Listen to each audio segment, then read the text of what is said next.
Hello, Tamara Buchan, Reclaim Initiative. This is the Advent series, Welcoming the King. Today is day 16. We're in the third week, and our focus is on generational reclamation agents. We spoke yesterday about the generational blessings that God designed for us to live.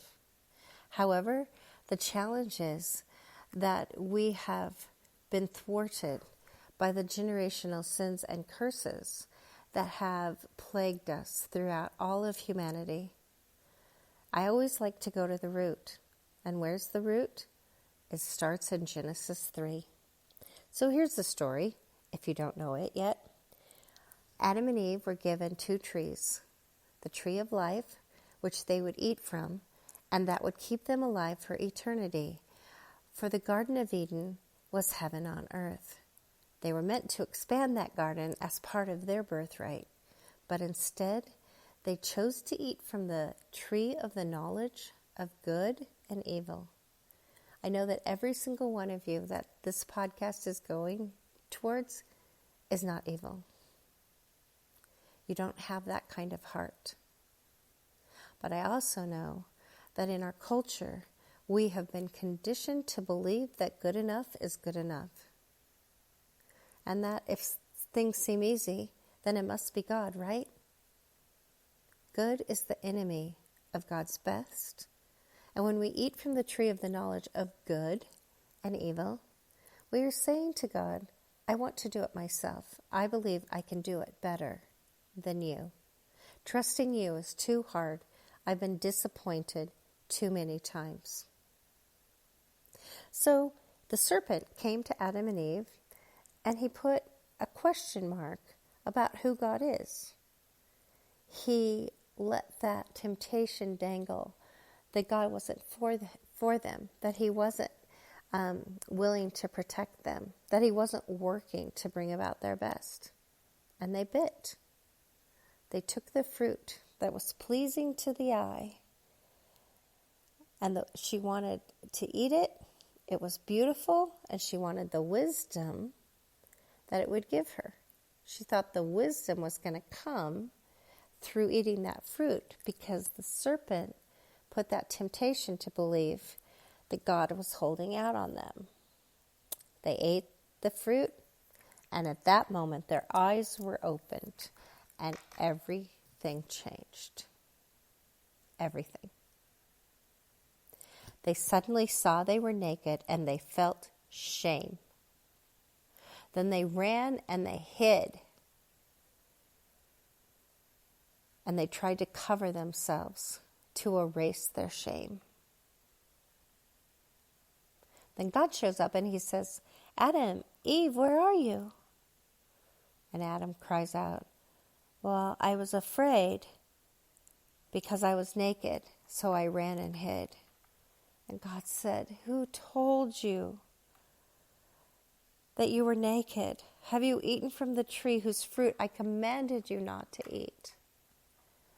I can hear the despair in God's voice because he knew at that moment that life in the garden would never be the same.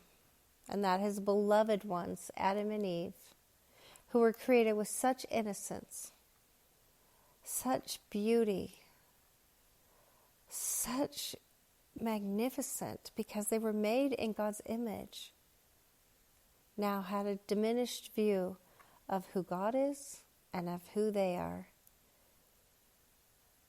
And God was absolutely brokenhearted for himself and his dreams that he had for them, but mostly because he knew that Adam and Eve would not get to experience ever again the joy of life fully aligned in God's image.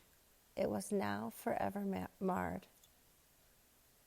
So God began to say, this is what happens. So he said to the serpent, well, you're going to crawl on your belly, groveling in the dust, and there's going to be a lot of hostility between you and the woman. I mean, how many of us say, oh, I love snakes? Not too many. Then he said to Eve, I'll sharpen the pain of your pregnancy. So it's going to be really hard to give birth, and you're going to want to control your husband, but he's going to control you instead.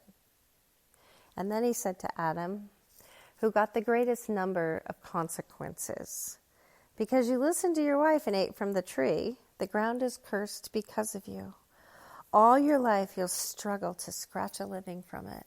It'll grow thorns and thistles by the sweat of your brow until you have food to eat, until you return to the ground from which you were made. And you were made from dust, and to dust you will return. So I wrote a book called Spun Out on Shame, Reclaim Your Sanity. And in that book, I identified 13 life stealers. These life stealers come out of what God gave as consequences for Adam and Eve's choice. And just listen to this list. It's heartbreaking. It's devastating. But here it is.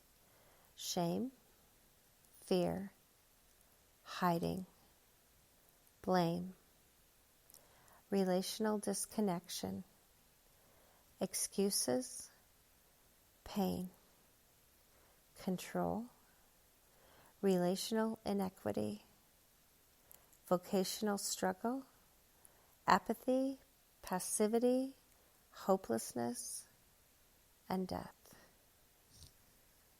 I feel like I should read this again so we can feel the weight of it and the very reason that we need reclamation. Shame, fear, hiding, blame, relational disconnection, excuses, pain, control, relational inequity, vocational struggle, apathy, passivity, hopelessness, and death.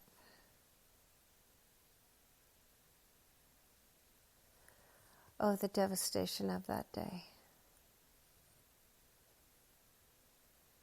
But here's how good God is. In the midst of those consequences, God evicted them. And why did he do that? Not out of judgment, not out of punishment. That's what we often believe about what God's doing when hard things come to our lives, but out of his mercy and his love.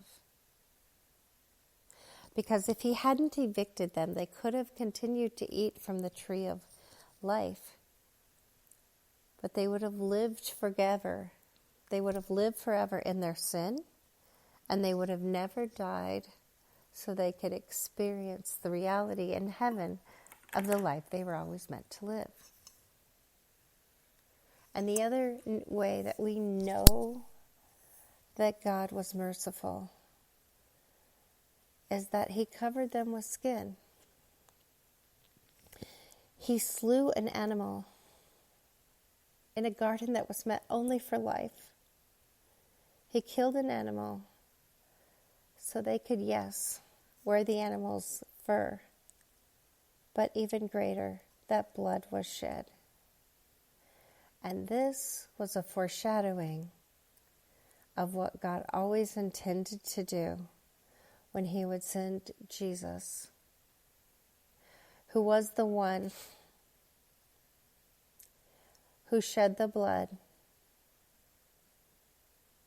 so that we would be forever covered with God's mercy, his grace, and his glory.